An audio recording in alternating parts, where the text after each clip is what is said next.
Welcome to PC WizKids Tech Talk. Today we're looking at part 3 of the review of the CyberPower PC system. In part 1 and part 2, we reviewed the system components, we reviewed the Intel Core i5 2500K. Today we're looking specifically at the EVGA GTX570 superclocked edition that comes in this PC. This is a terrific card, top of the line, it's a beast. Here it is in the chart, how it performs compared to other ones. Because of its bandwidth, it's got higher memory interface, 320-bit. It's got obviously 40 nanometer architecture GPU, so that's going to run a little bit cooler hopefully. And also it comes with 1.280 megs, so 1280 megs of GDDR5. There's tons of bandwidth to play with here, so we should be able to overclock this even further, considering that it's a 40 nanometer architecture GPU.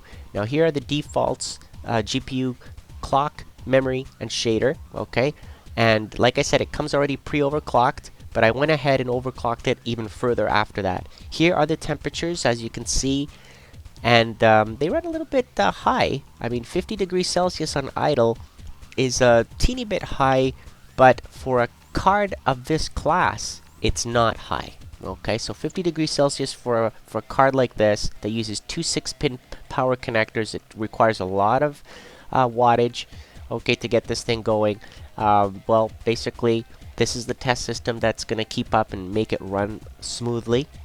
And like I said, I went ahead and overclocked it a little bit further using the MSI Afterburner software. I increased the voltage just a teeny bit from the defaults, and then I was able to slide and overclock a little bit the core clock, the shader, and the memory.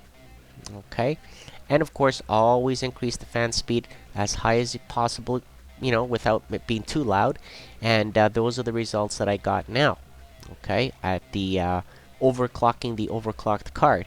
In 3D Mark Vantage, the GPU score 23399. That's a great score at default clocks. And then you can see here the compared value with the overclocked results that I got as well. Okay, and it's obviously 3D Mark Vantage as well. We can see the overall score there of 5572, and if I overclock it further, then we're going to get a few more frames per second out of this card as well. So you can push this card to the limit.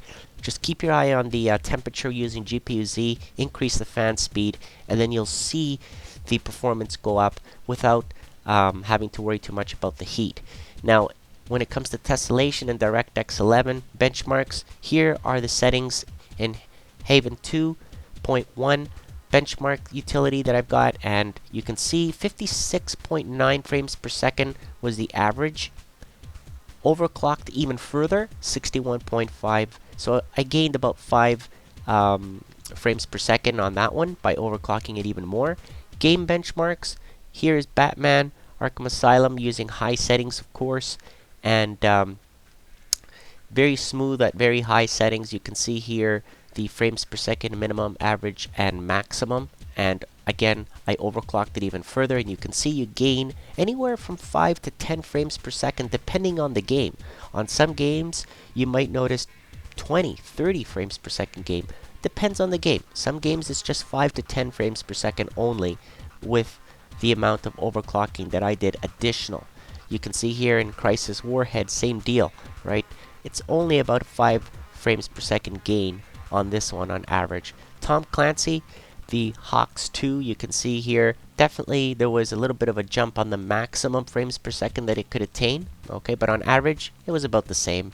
In Dirt 2, definitely saw a difference there when overclocking on average, minimum, and maximum. There was definitely an increase in performance on that game as well. So terrific results from this card.